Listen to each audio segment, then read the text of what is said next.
We have a problem in our country. It's a new problem. It's a problem that nobody really thought about too much a few years ago, and it's called vaping, especially vaping as it pertains to innocent children. And they're coming home and they're saying, "Mom, I want to vape." And the parents don't know too much about it, and nobody knows too much about it, but they do know it's causing a lot of problems. And we're going to have to do something about it. One of the words and one of the reasons we're meeting today is to let you know that it's out there. And we want to have parents understand that we're studying it very carefully. It's, again, very new and potentially very bad. There have been deaths and there have been a lot of other problems. People think it's an easy solution to cigarettes, but it's turned out that it has its own difficulties. So I'm going to ask Secretary Azar to say a few words, and then, if I could, Acting Director of the FDA, Sharpless, and you've been doing a fantastic job. I want to thank you.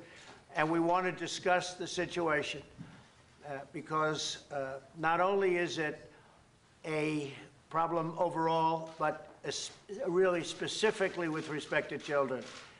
We're getting some stories that we don't want to hear, and we may very well have to do something very, very strong about it. So if I could ask you, Mr. Secretary, say a few words. Thank you, Mr. President. So we briefed the President and First Lady today on as yet undisclosed new data that we have from the National Youth Tobacco Survey. This information shows a continued surging in adolescent usage of e-cigarettes. It also shows that the youth are drawn to flavored e-cigarettes, including mint and menthol. Currently, about 8 million adults use e-cigarettes, but 5 million children are using e-cigarettes. This is exceptionally harmful to our children.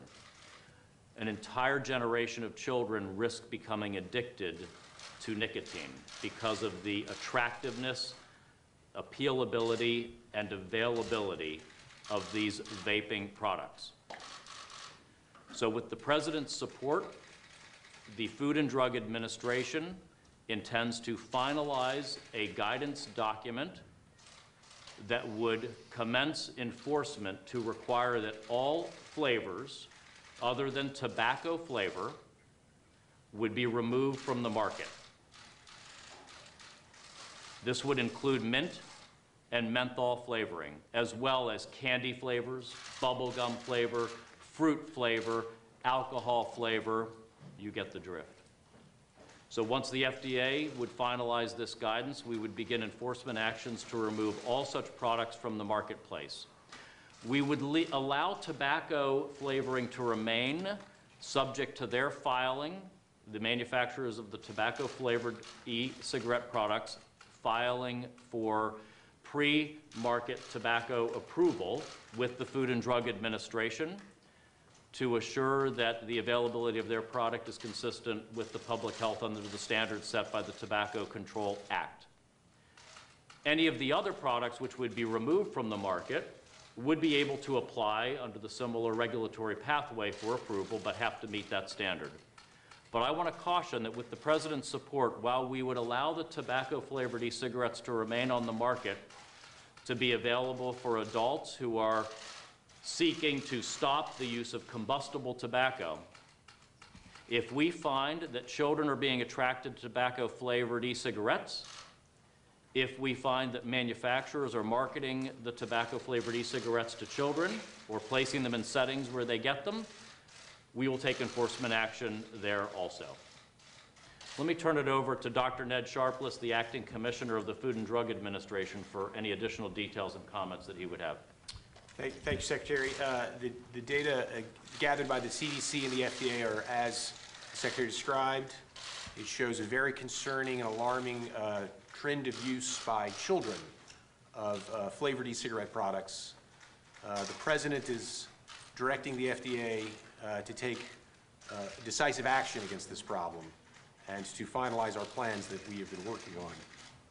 This would have the effect, as the Secretary mentioned, of severely curtailing access to flavored e-cigarette products, which we believe drive childhood use, and will help us get a handle on this alarming and concerning trend. And I will say that Commissioner Sharpless has been working on this very hard, but he's now going to double and triple up. We're looking at very strong rules and regulations. We already have laws as we need them, but we want to get to the bottom of a very unusual situation. It's so new and it's become so big, so fast, and it could be a potential very severe problem. So, Commissioner, you know what to do. You know what to do, and it's something that, frankly, should have been looked into a few years ago in a much more advanced way.